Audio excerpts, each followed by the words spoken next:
किसान साथियों नमस्कार। मैं आ गया हूँ अपने खेत लेकर। यहाँ पर ही मेरी यहाँ पर अच्छी किस्म की धान लगी हुई थी। अभी मैंने नवंबर में ही इस धान की हार्वेस्टिंग करवाई। अच्छी पैदावार अच्छी थी। फिर उसके बाद अब मेरी तैयारी चालू है गेहूँ की।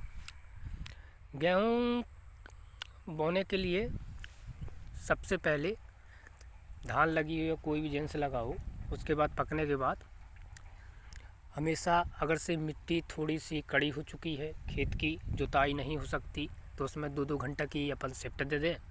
शिफ्ट देने के बाद शिफ्ट कहे तो नोजल का छिड़काव 2-2 घंटा का पानी उसमें छिड़काव कर दें। छिड़काव करने के बाद 2 से 3 दिन का टाइम लें। 2 से 3 दिन टाइम लेने के बाद उसके बाद अपन जुताई कर दें। 2 बार जुताई कम से कम ट्रैक्टर में होना चाहिए, जिसमें कि डगलिया अच्छे से पूरा मिट्टी उखड़ जाए। उखड़ने के बाद क्या करें, इसको 2 से 3 दिन फिर छोड़ दें, जिसमें कि अच्छी तरह मिट्टी सूख जाए, भुरभुरी हो जाए, अपने रोटोवेटर में पिसने लगे। ये ज़्यादा गीली नहीं होना चाहिए मिट्टी। ज़्यादा गीली होने से क्या होता है कि मिट्टी फूटती नहीं है। उसमें जब मिट्टी में थोड़ा सा दर्रा नहीं आ जाता तो अच्छे डगलिए को उसमें दर्रा आ जाने दें। उसके बाद रोटोवेटर लगवा दें। रोटोवेटर लगवाने के बाद मिट्टी बारीक हो जाती। बारीक मिट्टी होने के बाद उसमें आप फिर सूखी बोनी ऐसे ही बोनी कर दें। पानी चलाने की ज़रूरत नहीं है, ऐसे ही बोनी कर दें। बोनी करने के बाद कोई भी गेहूँ बो दें। अगर से थोड़ा सा नवंबर में बोनी होती है तो वो नवंबर में बहुत अच्छा रहता है कि अपन 303 वगैरह, और दूसरी किस्में 322 हैं। 322 303 कोई भी गेहूँ अपन बो सकते हैं, जो कि इसकी पैदावार अच्छी रहती है। नवंबर में ठंड का मौसम पर्याप्त मिल जाता है। ठंड गेहूँ के लिए बहुत अच्छी लाभकारी होती है, और ठंड का मौसम भी अपना पर्याप्त मिल जाता है। इसलिए 322 303 वगैरह गेहूँ लगा सकते हैं। और नवंबर अगर से क्रॉस हो जाता है, दिसंबर अपना आ जाता है। दिसंबर में थोड़ा सा अपन ठंड तो अधिक रहती है, लेकिन लास्ट के महीने में ठंड अपन को नहीं मिल पाती। जब गेहूँ पकने लायक रहती है, ग्रोथ करने लायक रहती है, तो उसमें अपन 28-51 वगैरह कम दिनों की थोड़ा सा 10 दिन जल्दी जो पकने वाली गेहूँ, वो गेहूँ का अपन अच्छे से वो कर सकते हैं। तो इसको प्रायः अपन जब अपनी रोटोवेटर से बन जाती है मिट्टी, उसके बाद अपन क्या करें, सीड डल लेके यहाँ सीड डल से अच्छी से बोनी करें। सीड डल में कम से कम 303 17 से 18 कुड़ी यानी कि 90 किलो गेहूँ डालना चाहिए। और से अपन 28-51 की बोनी कर रहे हैं तो 2 कुड़ी करीब 10 किलो एक्स्ट्रा यानी कि 1 कुंटल गेहूँ का कम से कम उसको बो दें। क्या होता है, 303 अधिक कल्ले निकलते हैं।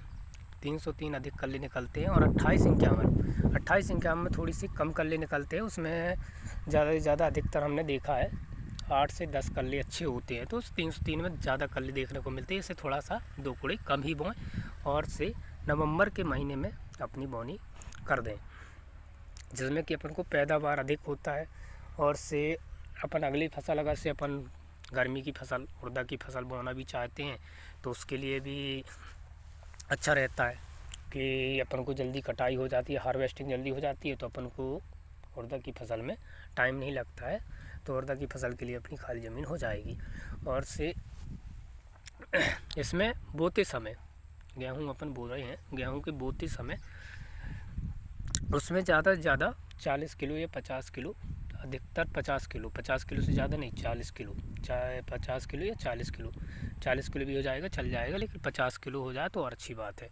उतना ही केवल DAP का उपयोग करें, और कोई खाद का उपयोग ना करें, किसी की बातों में ना लगे। उसके DAP खाद डालने के बाद बोनी ही करें सीड डल से।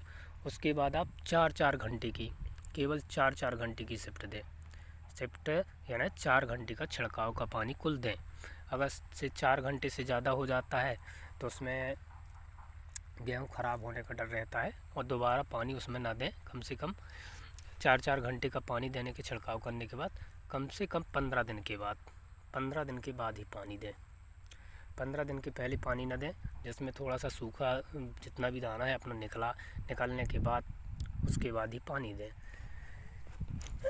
फिर उसके बाद कम से कम 15 दिन के बाद फिर दोबारा पानी दें। धन्यवाद साथियों, किसान साथियों। मुझे सबसे मेरा वीडियो अच्छा लगा हो तो सब्सक्राइब करें, फॉलो करें। धन्यवाद किसान साथियों, और मेरे से जुड़े रहें।